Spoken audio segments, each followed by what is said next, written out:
Hello, hello. I believe we are live. And today I just wanted to share with you just my origin story and how I started these businesses and how we got to where we are today. And just get you an idea. I'm working on some projects right now that are pretty exciting, pretty coming up pretty soon.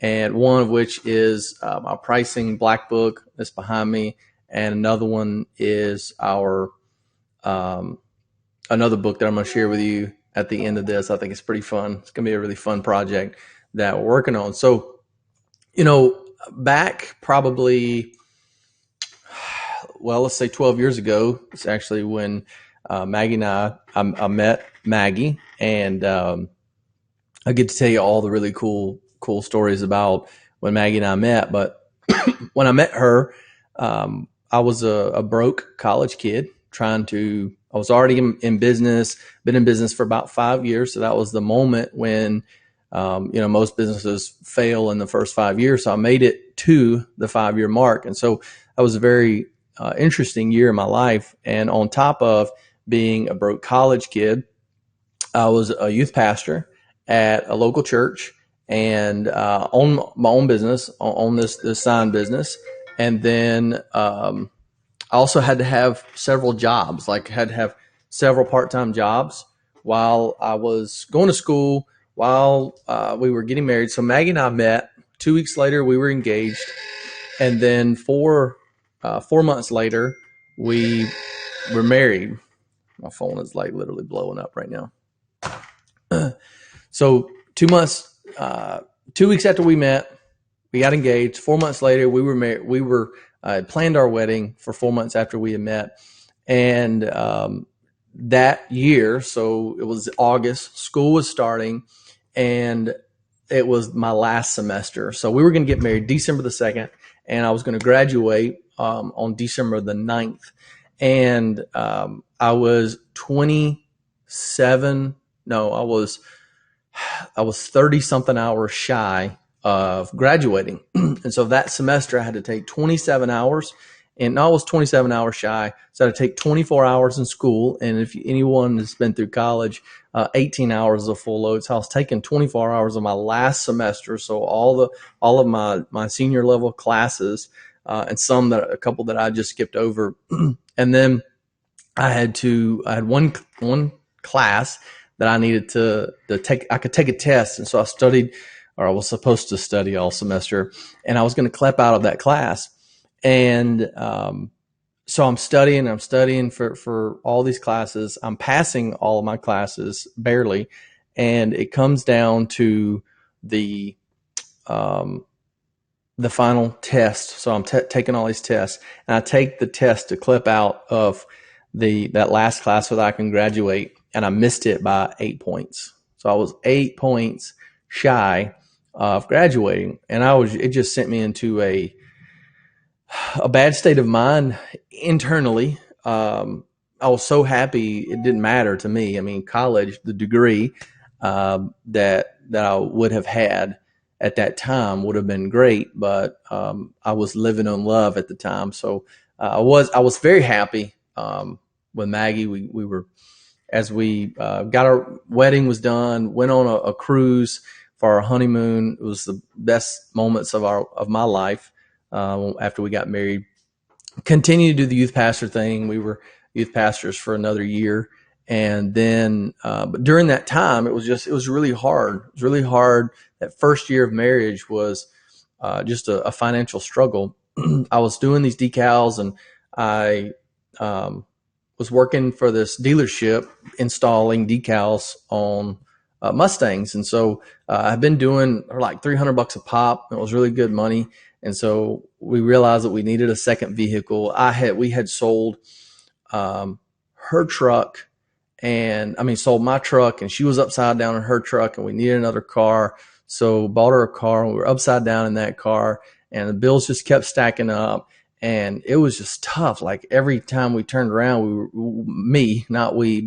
I was making bad decisions for us, and the bills just kept piling on. Finally, we felt like God called us to move away. So current situation we were in, our car notes were $1,000 a month our first year into marriage, and that was like ridiculous. What a dumb idea for us to do, especially kind of hoping on these possible jobs that didn't just could disappear at any moment, and they did.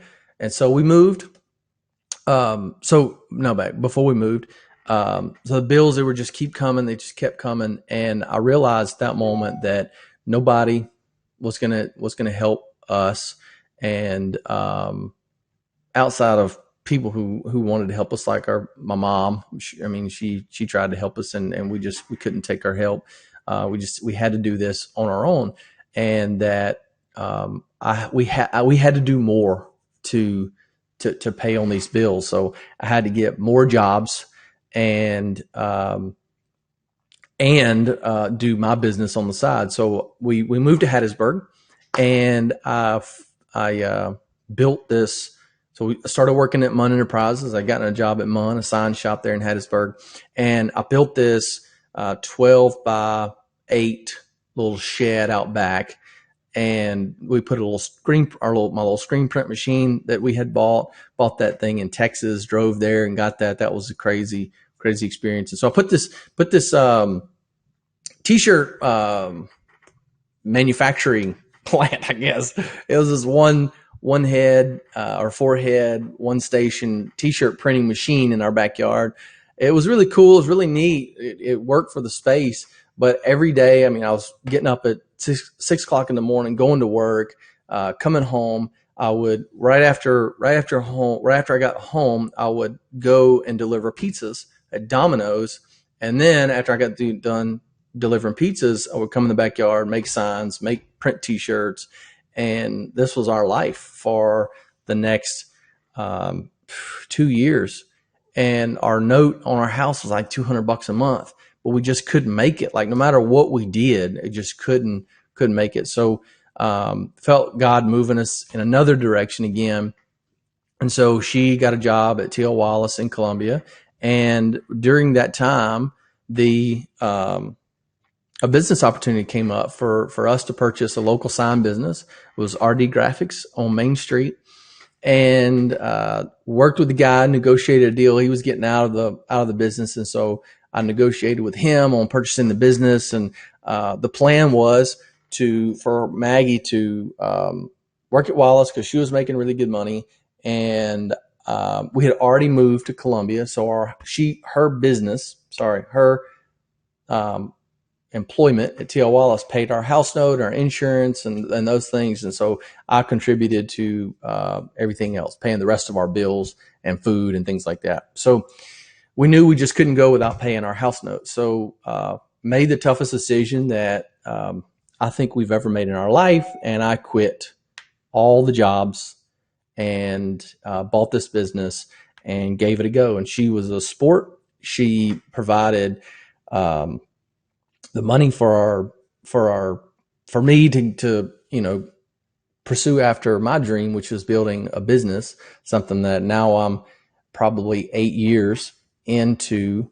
And so shared office space with Alley Cats here on Main Street for about 8 years. And that entire time, it was just a struggle for the first 8 years of us doing that business. It was just a real struggle. Our business was growing like crazy. We were doubling our revenue every single year. Like, it was just crazy how fast we were growing this business. But no matter how fast we grew, our business was still struggling. I was hiring employees. At one time, we had 9 employees, and I had over 100 contractors working for me, and just kept growing and kept growing and kept growing. The revenue kept growing, but as the revenue was growing, so was our income was growing, but so was our outflow. Like, everything that we made just kept going out the door. And so it was just a really tough time. And I kept hiring these people, and I just could not, even though I knew for years that some of them just did not need to be in our business. It was a struggle for me to have the courage to let some of my friends go. Some of these were my friends. They were all my friends, really. And it was just a struggle for me to make the tough decision. So what I would do is I would work extra when we needed money. Everybody would go home at 5. And guess what? I would stay here till midnight working on projects, or I would work on the weekends so that I could make enough money to pay payroll. And it was just a crazy cycle of me doing that. Maggie was frustrated because she knew I needed to let people go. And I was working over so that I could help pay for their salaries. And it was just a constant battle of this struggle. And finally, one day I did it. I came into work and I fired the one guy that had, in my mind, helped me build our company. In reality, it was the one guy that held our company back for all these years. And some of my friends that are watching this probably know who I'm talking about. Those of you in the future who are watching this, you won't know, care about this guy, but he was just the one guy that it was in me that I needed to let him go. And I finally had the courage to let him go. And since that moment, our business didn't turn around overnight, but it was an immediate change of direction. And I finally had the courage to make bigger decisions that I had to do in order to move our company forward and move our business forward and move my family forward and our life forward.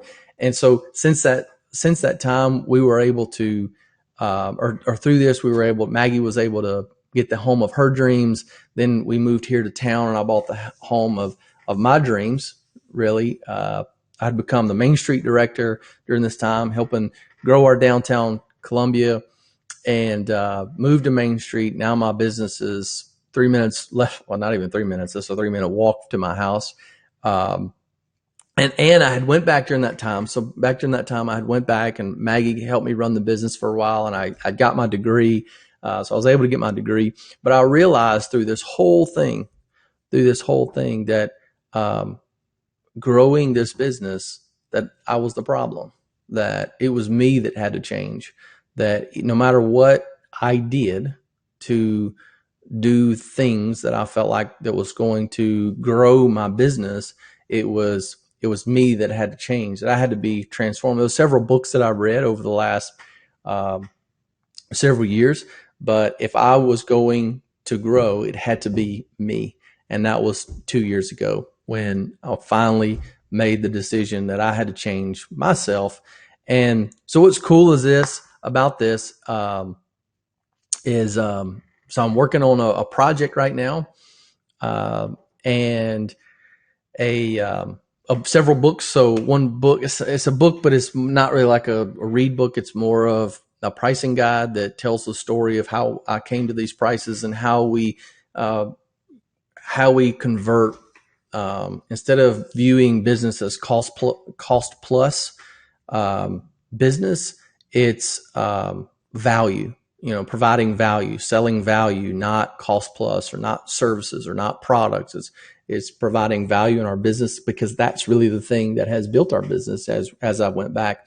And the second thing, and I don't know what I'm going to call it at this point, but yesterday talking to somebody just made me had a great idea to call this story. So working on this story right here that I'm telling you, and call it Somehow I Managed, which is the Michael Scott of The Office. That was his book that he wrote. So even though I don't want to believe it most days, my friends tell me that I am the real life version of Michael Scott. So might as well write his book for real in real life, because that is reality for me. Somehow I did manage.